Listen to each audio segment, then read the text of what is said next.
Hello everyone, welcome to CPC academy. CPC academy आपका स्वागत है। तो दोस्तों, हम कर रहे थे जी आपकी दिल्ली सल्तनत और दिल्ली कांस्टेबल का हमने बैच लॉन्च कर रखा है आपका जीएस का। ठीक है, फ्री ऑफ कॉस्ट वो बैच है और पूरा प्योर प्रॉपर अच्छा कंटेंट वाला बैच है, पेड से भी अच्छा कंटेंट वाला आपका बैच है। मतलब पेड बैच को भी टक्कर देने वाला ये बैच है। इसकी आपने देख ली होंगी 10 क्लासें और क्लास 9 देख ली होंगी, ये 10वीं क्लास आपकी है। ठीक, अगर चैनल को अभी तक सब्सक्राइब नहीं किया तो सीपीसी एकेडमी को भैया सबसे पहले सब्सक्राइब कर लो, प्लस बेल आइकन का बटन दबाओ जिससे कि लेटेस्ट वीडियो आपको सबसे पहले मिले। और जो कम्युनिटी में हम क्वेश्चन डालते हैं वो आपको जरूर अटेंड करने हैं, क्योंकि वो क्वेश्चन क्या होते हैं, वो प्रीवियस ईयर क्वेश्चन हम डालते हैं और अच्छे लेवल के एग्जाम में क्वेश्चन आते हैं जो इस साल पूछे जाते हैं किसी ना किसी डिफरेंट एग्जाम में, तो वही क्वेश्चन हम एग्जाम में डालते हैं। ठीक, तो टाइम वेस्ट नहीं करेंगे। हम दिल्ली सल्तनत हम पढ़ रहे थे और दिल्ली सल्तनत जब हम पढ़ रहे थे तो दिल्ली सल्तनत में हमने अभी तक पढ़ लिया था, ठीक है, कौन सा, आपका खिलजी वंश तक हमने खत्म कर लिया था। और खिलजी वंश के बाद हमने आज पढ़ना है तुगलक डायनेस्टी, हमें पढ़नी है। ठीक, तो तुगलक वंश की अगर मैं बात करूं तो तुगलक वंश का जो संस्थापक है, तो तुगलक वंश का संस्थापक का नाम है गाजी मलिक। क्या नाम है जी? गाजी मलिक। इस गाजी मलिक को गयासुद्दीन तुगलक के नाम से भी जानते हैं। ठीक, क्या नाम है जी? गयासुद्दीन तुगलक। मतलब इस गाजी मलिक को हम गयासुद्दीन तुगलक के नाम से भी आपका जानते हैं। तो तुगलक डायनेस्टी या तुगलक वंश का दिल्ली सल्तनत में सबसे लंबा जो टाइम पीरियड है वो तो हमें पता भी है कि तुगलक वंश का सबसे लंबा टाइम पीरियड है 1320 से 1414 तक जा था आपका। सबसे लंबा टाइम पीरियड किसका आ गया था? तुगलक वंश का। ठीक, तुगलक वंश की बात करूँ तो तुगलक वंश का संस्थापक गयासुद्दीन तुगलक। गयासुद्दीन तुगलक ने भैया किसानों की मदद के लिए नहरों का निर्माण करा है।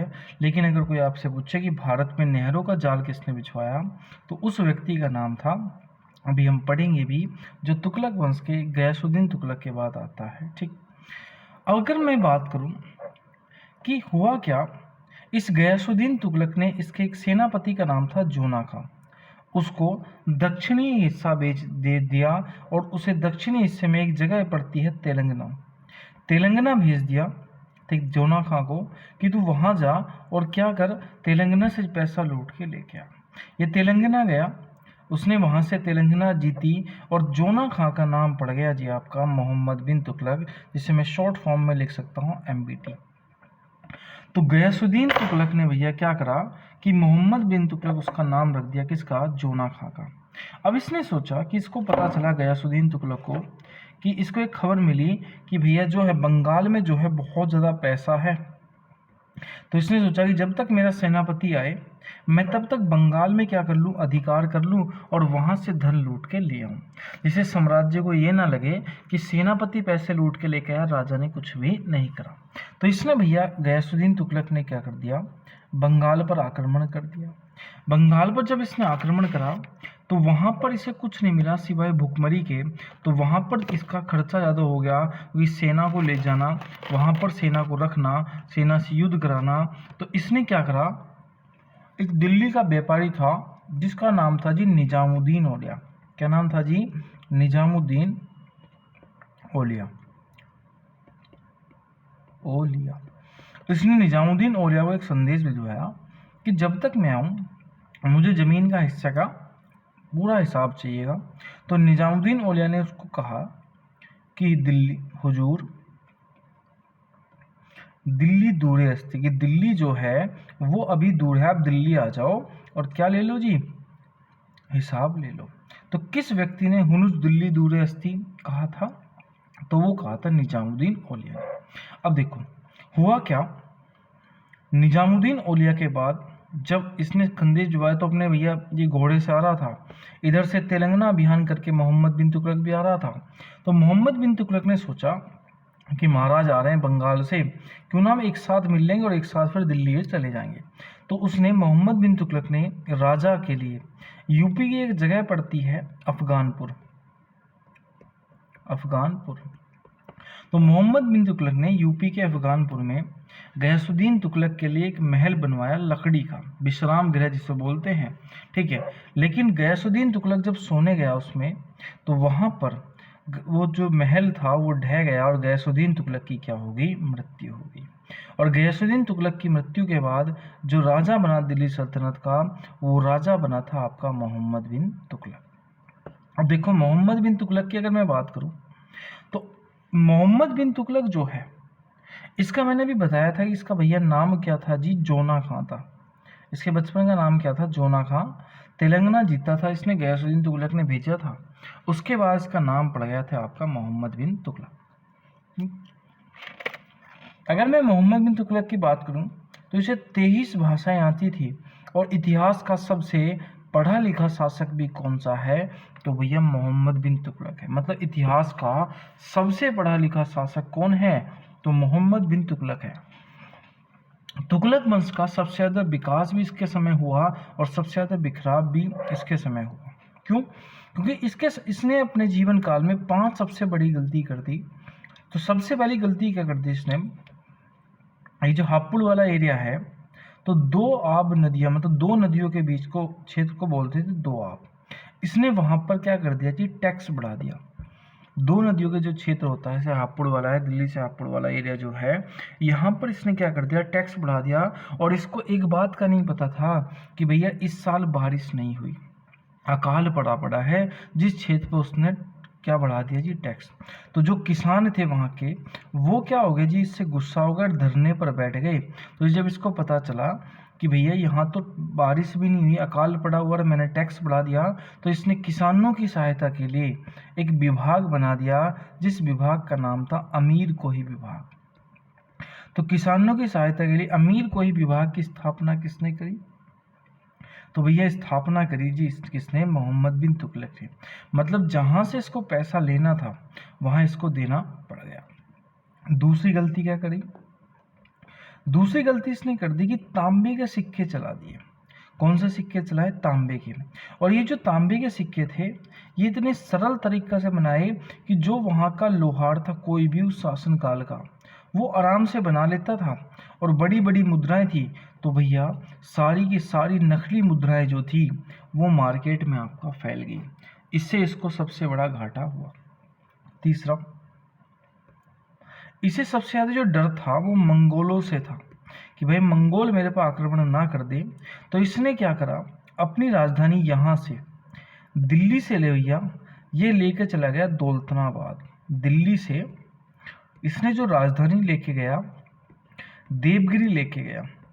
तो दिल्ली से जब देवगिरी ले गया, तो भैया इधर पहाड़ भी आए थे, छोटे नागपुर का पठार भी आया था। तो यहाँ पर बहुत सारे इसके सैनिकों को नुकसान हुआ, ठीक है। जो सामान लेके गए थे, आधी जनसंख्या जो है, ठीक है, उसको क्षति हुई, लोग बीमार हुए। तो जब ये दौलताबाद, देवगिरी दौलताबाद पहुँचा, तो वहाँ पर इसका मन नहीं लगा। तो इसने भैया दिल्ली से शिफ्ट कर दी राजधानी दौलताबाद, और फिर दौलताबाद से कहाँ ले गया, दिल्ली। तो तीसरी गलती इसके शासनकाल की सबसे बड़ी ये थी। चौथी गलती इसने क्या करी कि भैया इसने चौथी गलती जो थी, एक राजा था ईरान का, और ईरान का जो राजा था, उस ईरान के राजा का नाम था खुरासान। क्या नाम था जी, खुरासान। तो ईरान का एक राजा था जिसका नाम खुरासान था। खुरासान के डर से इसने क्या करी, 3 लाख सैनिक जो है इनकी एक फौज बना दी। 3 लाख सैनिकों की क्या बना दी जी, फौज बना दी, और इनको खड़ा कर दिया बॉर्डर पर। ठीक, 3 लाख सैनिकों को कहाँ खड़ा कर दिया जी, बॉर्डर पर, कि जैसे मैं ऑर्डर दूं वैसे ही तुम्हें क्या करना है, आपका युद्ध लड़ लेना है। सैनिकों को 1 साल का अग्रिम वेतन भी दे दिया। सैनिक अलर्ट हो गए और भैया वहाँ जाके आपका खड़ा हो गए। उसके बाद होता क्या है, सैनिक 1 महीना खड़े रहे, 2 महीना खड़े रहे, 1 साल हो गया, ठीक है, 1 साल 2 महीने हो गए। सैनिकों में राजा के प्रति क्या होने लगा, प्रतिरोध पैदा होने लगा कि जब युद्ध नहीं लड़ना तो हमें खड़ा क्यों कर रखा है। ठीक, किसी को छुट्टी नहीं मिली थी, कुछ नहीं मिली। तो इसने क्या करा, इसने खुरासान से क्या कर ली, मित्रता कर ली। और जैसे इसने खुरासान से मित्रता कर ली, सैनिक जो थे वो हो गए जी क्रोधित कि अगर इसको मित्रता ही करनी थी खुरासान से, तो इसने हमें यहाँ पर खड़ा क्यों करा। तो इसने उन सैनिकों से बचाव करने के लिए, उन सैनिकों को विद्रोह से बचने के लिए उसने सबको भेज दिया थी हिमालय। ठीक, और हिमालय की सबसे दुर्गम चोटी जो थी, उस चोटी का नाम था उस समय कराचिल। तो कराचिल भेज दिया सैनिकों को। सैनिक, आधे सैनिक तो रास्ते में ही मर गए, क्योंकि भाई जाने में कुछ आपस में लड़ के मर गए, कुछ बर्फ में दर के मर गए। तो सारे के सैनिकों की हत्या करवा दी किसने? आपका मोहम्मद बिन तुगलक ने। अब देखो, मोहम्मद बिन तुगलक से सब लोग जो थे वो डर बचने लगे। तो एक सबसे पहले दो भाई थे, एक का नाम था हरिहर और दूसरे का नाम था बुक्का। इन दोनों भाइयों ने क्या करा, इससे अपना साम्राज्य अलग कर लिया। किससे? मोहम्मद बिन तुगलक से। कि राजा अच्छा नहीं है, सेना चलानी नहीं आ रही, साम्राज्य चलाना नहीं आ रहा, तो इसने 1336 में हरिहर बुक्का से क्या कर लिया, अपना साम्राज्य अलग आपका कर लिया। ठीक, और 1336 के बाद 1347 ने हसन गंगू ने भी एक नए साम्राज्य की स्थापना कर ली, किससे? दिल्ली सल्तनत से अलग होकर, और वो साम्राज्य था बहमनी साम्राज्य। तो बहमनी साम्राज्य के संस्थापक कौन है? हसन गंगू। और विजयनगर साम्राज्य के संस्थापक कौन है? तो वो थे आपके, कौन है? हरिहर बुक्का, विजयनगर साम्राज्य के। ठीक, अब देखो, मोहम्मद बिन तुगलक की बात करूँ तो मोहम्मद बिन तुगलक के दरबार में एक व्यक्ति आया था मोरक्को का, जिसका नाम था इब्न बतूता। क्या नाम था? Ibn Battuta. इब्न बतूता जो है, इसको इसने क्या बना दिया? दिल्ली का काजी बना दिया। क्या बना दिया जी मोहम्मद बिन तुगलक ने? दिल्ली का काजी बना दिया। काजी मतलब दिल्ली का जज बना दिया। और उसके से ही खुश होकर इसने क्या करा था? उससे खुश होकर इसने डाक विभाग की क्या करी थी जी? स्थापना करी थी। किसने? मोहम्मद बिन तुगलक ने। और मोहम्मद बिन तुगलक से जब शासन नहीं चला तो उसने कहा कि देखो, मेरा साम्राज्य जो है अब बीमार हो चुका है। तो जब मोहम्मद बिन तुगलक की मृत्यु हुई तो इतिहासकारों ने कहा कि राजा को अपनी प्रजा से और प्रजा को अपनी राजा से क्या मिल गया जी? छुटकारा मिल गया। ठीक, अब देखो, अगर मैं बात करूं मोहम्मद बिन तुगलक के बाद, तो मोहम्मद बिन तुगलक के बाद जो राजा बना था, उस राजा का नाम था फिरोज शाह तुगलक। क्या नाम था जी? फिरोज शाह तुगलक। अगर मैं फिरोज शाह तुगलक की बात करूं तो फिरोज शाह तुगलक की अगर मैं बात करता हूं तो फिरोज शाह तुगलक जो था, ये जो व्यक्ति था जोनार, तो जोना खां का ही क्या था? चचेरा भाई था। इसकी माता देखो सुनार थी, तो इसने सोचा कि अगर मेरे सुनार माता है तो मेरे पर हिंदू होने का आरोप ना लगे, तो इसने क्या कर दिया? ब्राह्मणों पर भी क्या लगा दिया था? इसने जजिया कर लगा दिया था। तो ब्राह्मणों पर जजिया कर लगाने वाला भारत का पहला राजा कौन था? तो फिरोज शाह तुगलक था। इसने अशोक के दो अभिलेख थे, एक था टोपरा अभिलेख, ठीक, और एक था मेरठ अभिलेख। ठीक, मेरठ अभिलेख। इसको उठा के जो है मेरठ को, टोपरा अभिलेख को कहाँ ले गया? दिल्ली ले गया। तो किस राजा ने हरियाणा के टोपरा अभिलेख और यूपी के मेरठ अभिलेख को दिल्ली ले गया था? राजा कौन था जी? आपका फिरोज शाह तुगलक। फिरोज शाह तुगलक की बात करूं तो इसने पूरे साम्राज्य में नहरों का जाल बिछा, तो पूछा जाता है कि नहरों का जाल किसने बिछाया? तो इसने ही बिछाया था। आपका किसने? आपका फिरोज शाह तुगलक ने। इसने 1200 अधिक फलों के बगीचे बचाए लगाए, 300 से अधिक शहर बसा दिए। ठीक, और इसने अगर बात करें तो इसके पास सबसे ज़्यादा क्या होते थे? दास होते थे। 1,80,000 के समथिंग इसके पास दास होते थे। ठीक है, और इसने दासों की देखभाल के लिए एक इसने विभाग भी बना रखा था, जिस विभाग का नाम था दीवान ए इंसा। क्या नाम था जी विभाग का नाम? दीवान ए इंसा। ठीक, ये बेरोजगारों को बेरोजगारी भत्ता भी देता था। ठीक, और इसलिए इतना सब काम करने के बाद इसलिए दिल्ली सल्तनत का जो अकबर कहते हैं वो आपका फिरोज शाह तुगलक को ही आपका कहते हैं। ठीक, उसके बाद अगला राजा बना था जी आपका नसरुद्दीन महमूद। देखो, नसरुद्दीन महमूद जैसे ही राजा बना, तुगलक वंश का क्या होने लगा जी? आपका होने लगा आपका बिखराव। और नसरुद्दीन ही तुगलक वंश का क्या था? अंतिम राजा था। इसकी हत्या कर देता है आपका खिलजी खां और एक नए वंश की स्थापना कर देता है जिस वंश का नाम था सैयद वंश। तो सैयद वंश का अगर मैं पूछूं कि सैयद वंश का संस्थापक कौन है, तो सैयद वंश का संस्थापक है खिलजी खां। कौन है जी सैयद वंश का संस्थापक? तो सैयद वंश का संस्थापक जो है खिलजी खां है। ठीक, और बस एक तो संस्थापक याद रखना है सैयद वंश से।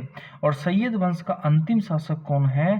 तो सैयद वंश का अंतिम शासक जो है वो अलाउद्दीन अलाम शाह है। अलाउद्दीन अलाम शाह है। तो सैयद वंश की स्टार्टिंग या संस्थापक, ठीक है, ये सैयद वंश का पहला राजा कौन है? तो खिलजी खां है। और सैयद वंश का अंतिम शासक कौन है? अलाउद्दीन शाह है। ठीक, और एक बार पूछा गया क्वेश्चन कि किस काल को मकबरों का निर्माण काल कहते हैं? तो सबसे ज़्यादा जो मकबरों का निर्माण हुआ है वो सैयद डायनेस्टी में हुआ है। तो किस काल को मकबरों का निर्माण काल कहते हैं? तो किस वंश को? तो ये है जी आपका सैयद वंश को। और मकबरों का जनक किसे कहा जाता है? तो मकबरों का जनक कहा जाता है जी आपका इल्तुतमिश को, जिसे गुलामों का गुलाम आपका कहते हैं। बढ़ते हैं जी अपना आगे। सैयद वंश के बाद आया जी लोदी वंश। ठीक, अगर मैं लोदी वंश की बात करूं तो पहला भारत का शुद्ध अफगान वंश था आपका कौन सा? लोदी वंश। भारत का पहला शुद्ध अफगान वंश कौन सा था? लोदी वंश। और लोदी वंश का संस्थापक एग्जाम में बहुत बार पूछा जाता है। तो लोदी वंश का जो संस्थापक था वो बहलोल लोदी है। कौन है जी? बहलोल लोदी है लोदी वंश का संस्थापक। इतना अच्छा संस्थापक था, इतना अच्छा राजा था कि जब प्रजा बैठ जाती थी उनके बैठने के बाद ही आपका ये बैठता था। ठीक, इसने एक सिक्का चलाया था जिस सिक्के को हम बोलते थे बहलोली सिक्का। क्या बोलते थे? बहलोली सिक्का। और ये सिक्का इतना मशहूर हुआ कि अकबर के टाइम पीरियड तक ये सिक्का आपका चलेगा।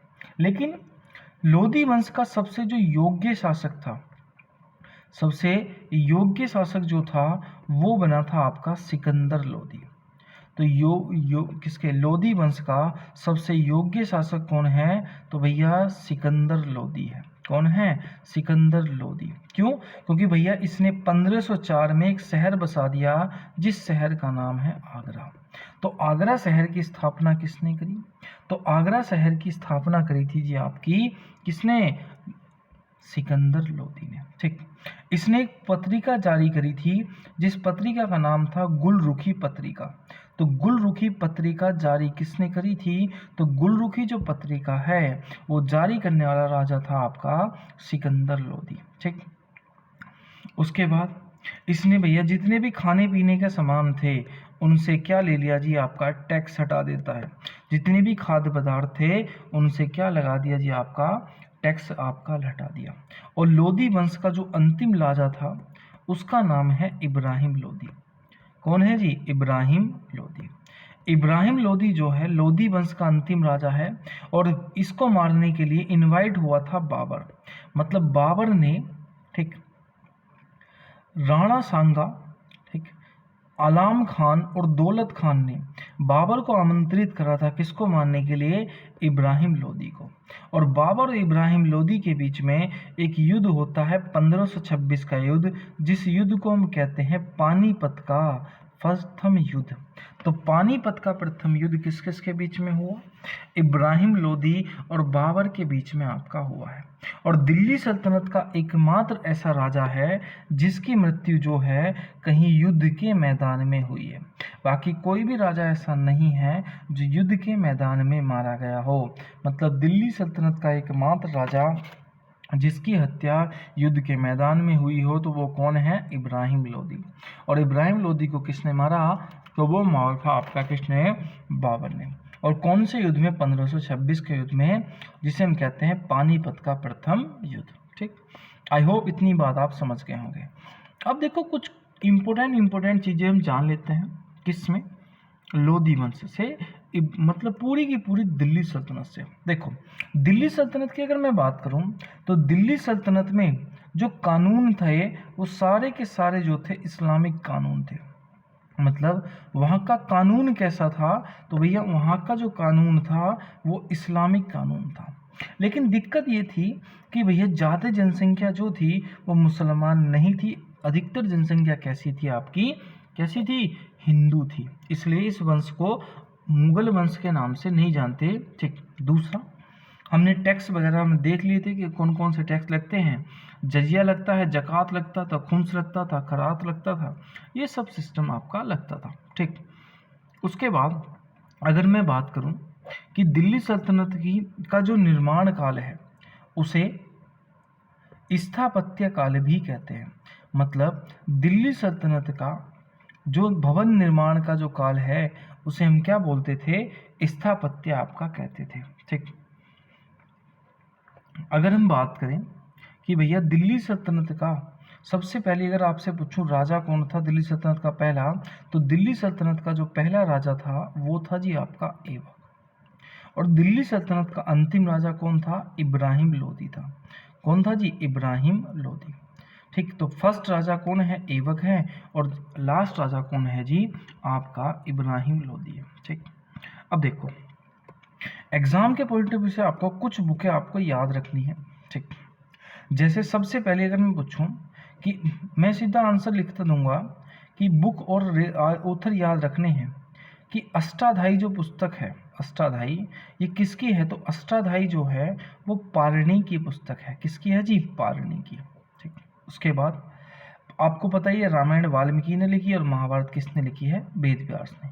महाभाष्य किसने लिखी है, एग्जाम में पूछा जाता है एक बुक का, तो महाभाष्य के जो रचयिता हैं उस व्यक्ति का नाम है पतंजलि।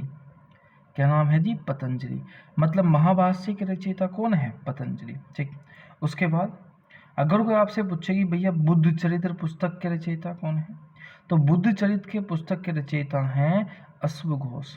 कौन है, अश्वघोष। ठीक, उसके बाद अगर कोई आपसे पूछे कि मुद्रा राक्षस, ज़्यादा नहीं, इंपोर्टेंट पुस्तक जो भी है ना वो सारे लिखा रहा हूँ कि मुद्रा राक्षस पुस्तक के रचयिता कौन है, तो मुद्रा राक्षस पुस्तक के रचयिता हैं विशाख दत्त। कौन है, विशाख दत्त। ठीक, उसके बाद अगर कोई पूछे आपसे कि हर्षचरित पुस्तक के रचयिता कौन है, तो हर्षचरित पुस्तक किसने लिखी थी, तो हर्षचरित लिखी थी हर्षवर्धन के दरबारी कवि जिसका नाम था वाण भट्ट। क्या नाम था जी, वाण भट्ट। ठीक, उसके बाद अगर कोई आपसे पूछे कि बताओ कुमार संभव, कुमार संभव, तो कुमार संभव पुस्तक किसकी है, तो कुमार संभव पुस्तक है कालिदास की। किसकी है जी, कालिदास की। नेक्स्ट, अगर कोई आपसे पूछे कि विक्रमांक देवचरित्र पुस्तक किसकी है, तो विक्रमांक देवचरित्र पुस्तक जो है वो है बिल्हण की।